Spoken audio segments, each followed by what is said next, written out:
I have a bio daughter, Claire, 23, and a stepdaughter, Melanie, 28. I married my husband when Melanie was 16.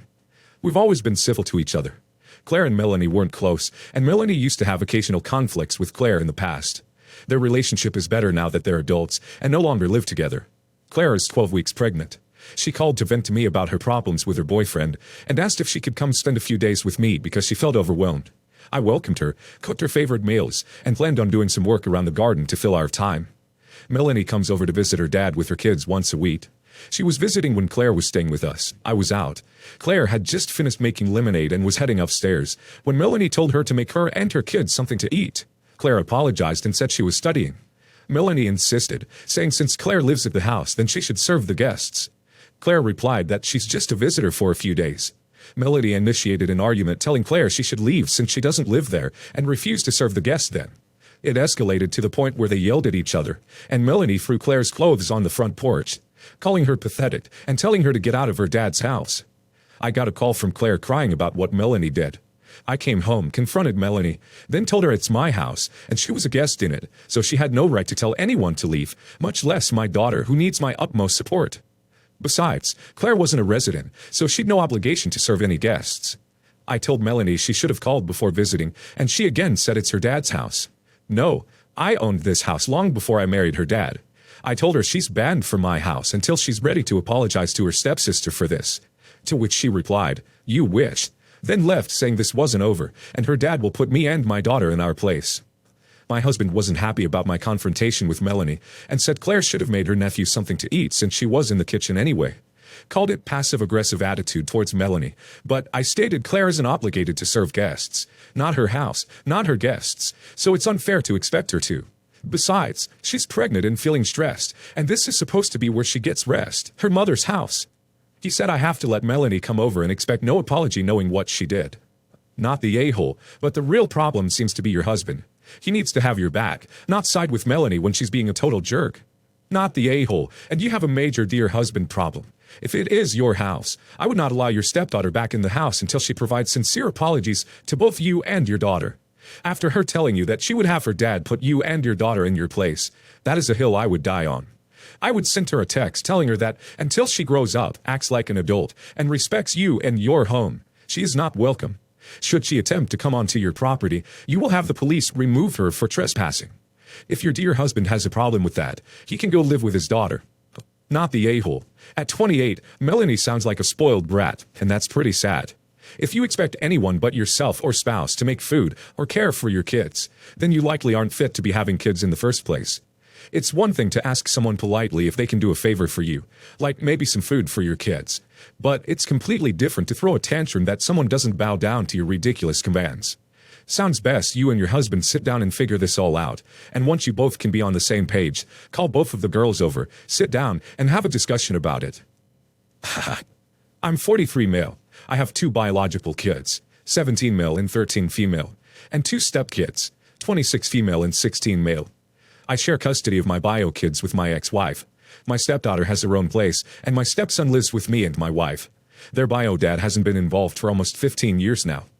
When I married my wife, her daughter just turned 16, and my wife didn't have a job at the time.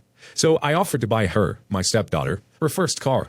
Originally my wife was going to, but she had just lost her job and we were just starting to share finances.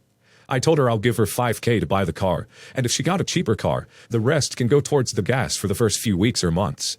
I did the same thing for my son when he turned 16, but he wants a more expensive car, so he hasn't bought one yet. He is still saving up. My stepson turned 16 last week, and I gave him the same money for a car, $5,000. He chose a cheaper car, and we'll also fix it up a bit together, so he already has a car now. My ex called me yesterday and she was furious, saying that if I have $5,000 for my stepson's car, I also have a couple extra thousand towards our son's car.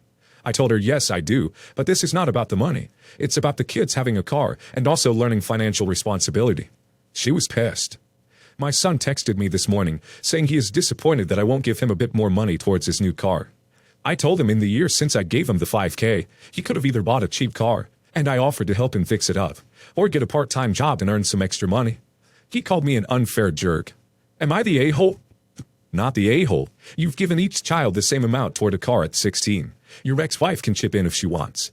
5K doesn't go as far as it used to, but ignoring inflation, your position seems fair and respectful. Your son wants a nicer car than your stepson. You say, okay, here's 5K. Guess you'll have to save the rest. This is coincidentally how the world works. I think there's no a-holes here, except your ex. Your son can be excused from pushing you after his mom freaked out at you. But your position is reasonable. Your children's different car preferences are reasonable. And you respect them and let them make their own choices, not the a-hole. You gave all children 5K toward a car. The other kids chose a cheaper car. Nothing wrong with that. Your son chose to save for a more expensive car. Nothing wrong with that. What is wrong is the expectation that your son should get more money for no other reason than he wants more money. What? I would genuinely sit your son down and ask him why he feels he is entitled to better treatment than his siblings. Not the a-hole. If mom is so offended, she can pony up. I'm a 42 female. I have 3 kids, 18, 15, and 13. I share with my husband, 46. My husband and I have been together for 20 years and married for 16. He has a daughter from a previous relationship, 22. We each have our own personal accounts, but we do share a joint account. Our household rules for our teenagers wanting to obtain a vehicle is that they have to have a job or be in school. We've just obtained our oldest a vehicle. My stepdaughter, Allison, came to us after finding out our oldest now has a vehicle. She goes on about how it's hard to get around. I simply ignore her pleas, and I have my reasons. My husband and Allison's mother have her spoiled, which has made my relationship strained with her. Obviously, she's been talking to my husband about wanting a car, but he hadn't mentioned any of it to me because he knew what my response would be. Yet that night, he mentions to me that it wouldn't hurt if we bought her a car. I tell him no, and my answer is final. Allison doesn't work, nor does she go to school. She dropped out of college for first year. College is not for everyone. I understand that. Her last car was wrecked due to her racing a friend. They were lucky to have walked away with minor injuries, but we were still stuck with paying for damages to the house she ran into. My husband has been paying her rent and utilities faithfully for the last year and a half. It was supposed to be only for 6 months because she lost her job during virus, but she hasn't taken the initiative to seek employment. She's wrecked 3 vehicles since the age of 16, 2 of which we contributed to buying. I've pointed out to my husband that this is setting a bad example for our other children, simply because there's no repercussions for her actions. My husband funds her lifestyle down to the clothes she wears. He's retiring this year and will be on a fixed income, which means he will no longer be able to pay her bills. He can't afford to just to go buy her a vehicle now due to his extra expenses on her. Neither he nor Allison's mother can afford to buy her another vehicle. When it comes to helping raise her, he nor Allison's mother really want my input. But when it's something she needs financially, they're open to everything I have to say as long as it's yes.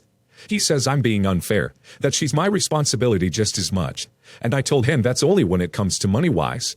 That because I'm financially well off and can afford it, it shouldn't be a problem.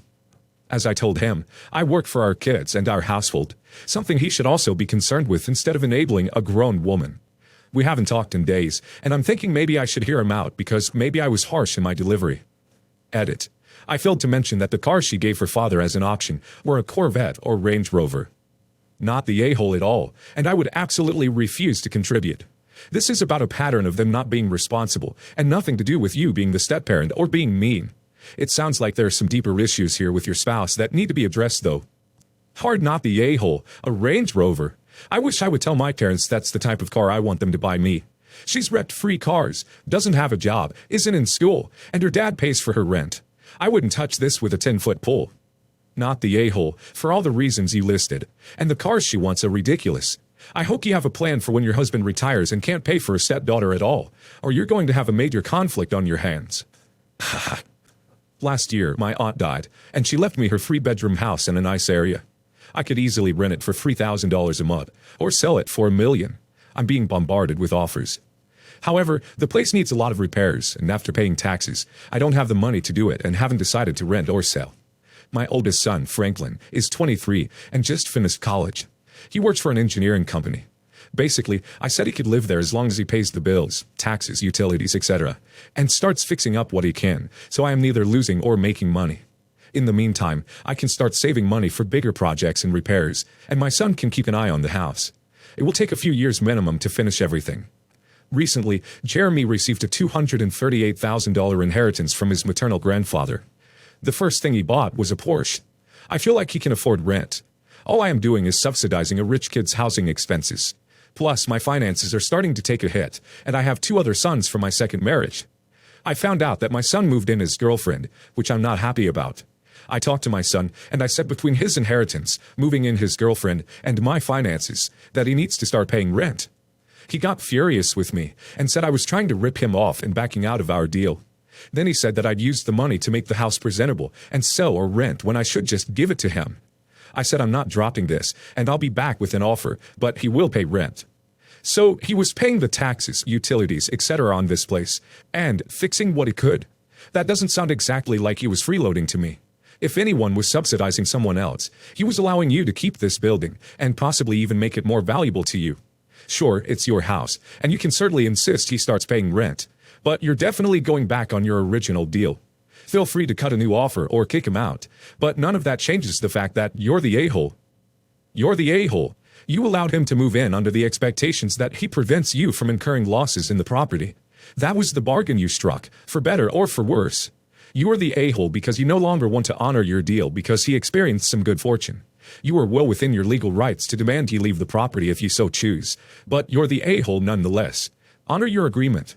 So you told him he could live there without paying rent, and once he got some money and you found out about it, now you want a piece? You are dishonoring your offer to him. You do have the right to toss him out. It's your house, but don't pretend you didn't offer him something and then change your mind.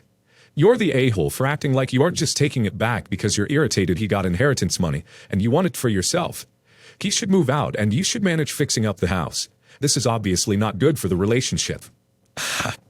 Mother-in-law is extremely reserved, never shows any emotion, and rarely smiles.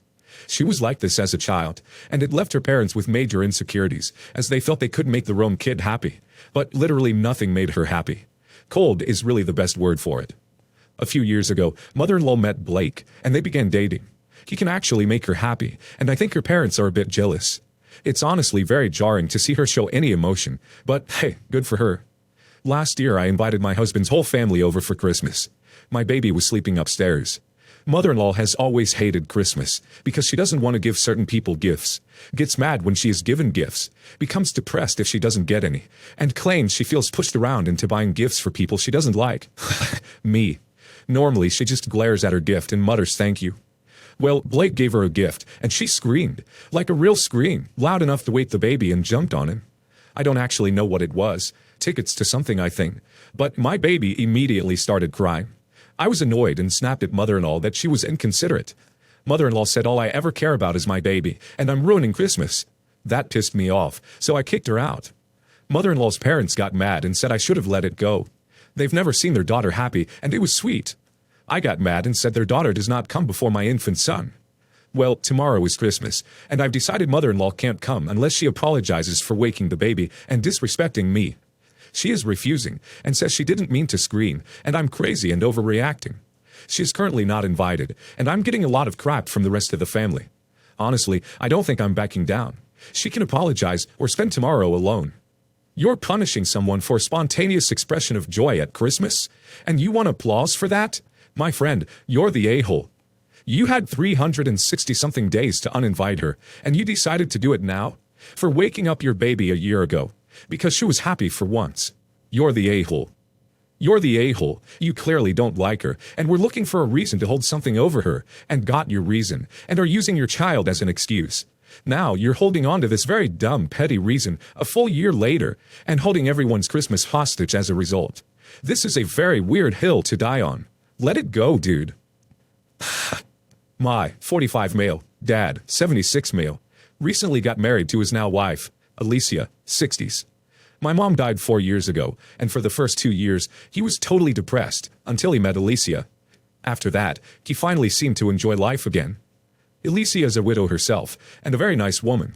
They got married in a rather short fashion without much of an engagement. It was just them, but they shared pictures with us, and it was really cute seeing how happy they were. My sister, Allie, 49 female, however, had a much different reaction. She was never comfortable with him moving on from my mom. It seemed unfair to me, but I understood it. However, when our dad got married, more than being mad about him moving on, she made comments about how this will ruin our inheritance. There's no prenup. Where we live, a surviving spouse automatically gets at least 50%. Our father is very well off. Not sure the exact amount, but he definitely has a seven-figure net worth. When my sister was going off about this, she talked about how he'll probably only live a few years anyway, due to him having a couple bouts with cancer, and it likely to come back. But she just kept stressing how much that will hurt our inheritance. I got so mad, and I told her she was acting like a greedy little brat.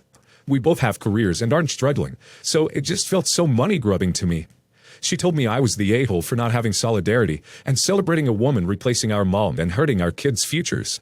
I don't really agree that's the case, but my wife said she doesn't necessarily agree, but sees where Ali is coming from. She said I went a little too far and was a jerk for what I said. Am I the a-hole for calling her a greedy brat about it all? Not the a-hole. Holy cow, I would be horrified if my sister said this.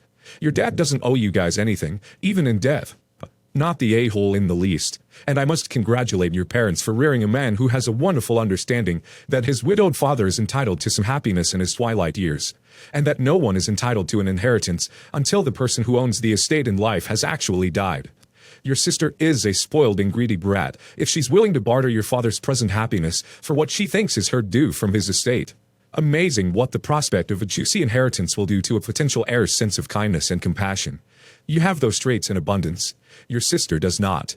And you are not a jerk for pointing that out. Not the a-hole. Your sister seems to care very much about the inheritance, and very little about your father's happiness. Ha ha.